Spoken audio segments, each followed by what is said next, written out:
Од понеделник најмалите штипјани и сите кои уживаат во новогодишните приказни ќе може да ја гледаат најновата представа која се подготвува во Штипскиот народен театар. Новогодишната представа со наслов Честитка за Дедо Мраз е работена според специјално за оваа намена напишано сценарио. Текстот го пишуваше Весна Куслеска, тоа е наш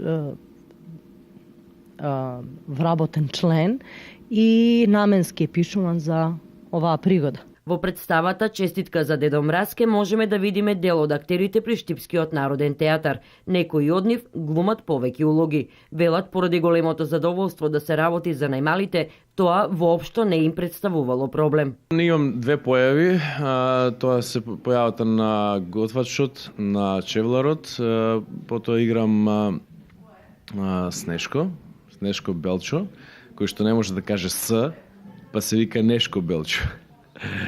И исто така го играм Прасето.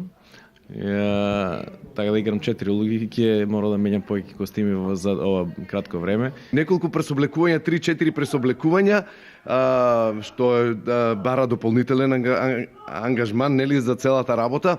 Време тренењето на од лик во лик.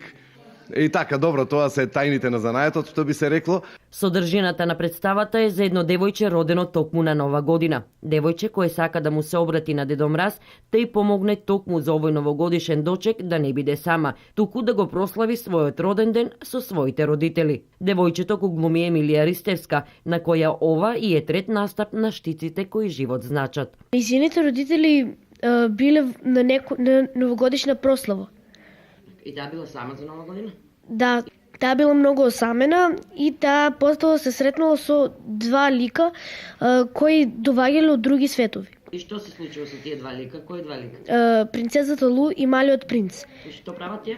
Тие се многу забавни, магични, правиме забаве таму, се забавуваат цело време, излаваат од зидови, влегуваат, воведуваат во приказни. Ве покануваме да дојдете да ни гостувате во театарот, да се дружиме, да си пееме и да се смееме. Ете, поздрав до сите!